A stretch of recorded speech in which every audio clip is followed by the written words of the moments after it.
Nagkaharap na sina Pangulong Ferdinand Marcos Jr. at Chinese Ambassador to China si Jing Quan. Kasunod ito ng pamamalo ng baton ng China Coast Guard sa mga miyembro ng Philippine Navy na papunta sa BRP Sierra Madre sa Ayungin Shoal. Yan ang umarangkadang balita ni Christian Bascones.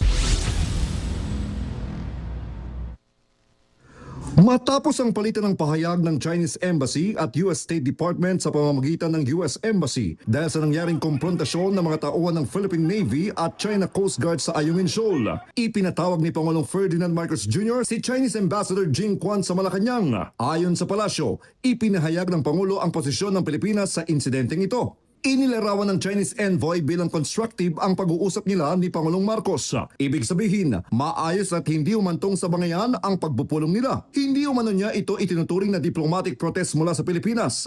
Kinumpirma rin ni Quan na ipinatawag din sa Beijing si Philippine Ambassador to China Jaime Floyd Cruz bilang diplomatic protest ng China. Sabi ni Yusek Alexander Lopez, tagapagsalita ng National Maritime Council, dahil sa insidente, lalo pang pinalakas ng Pilipinas ang ugnayan sa mga kaalyadong bansa alinsunod sa international law. The strength should never be mistaken for weakness.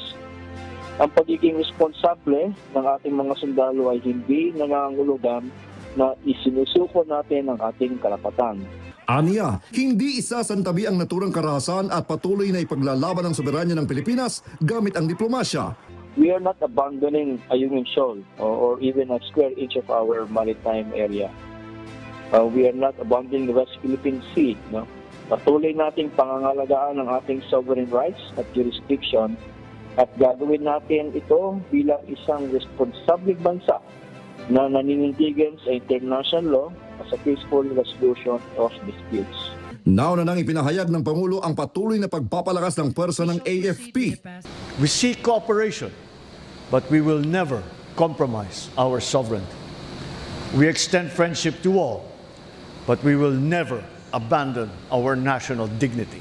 Sa pag-upo ni bagong AFP Chief General Antonio Navarrete, muling ipinaalala ng Presidente ang kahalagahan ng pagtataguyod ng karapatan ng Pilipinas, kaakibat ang kinabukasan ng mga Pilipino. Ako si Christian Bascones ng PRTV News, nagseserbisyo para sa Pilipino.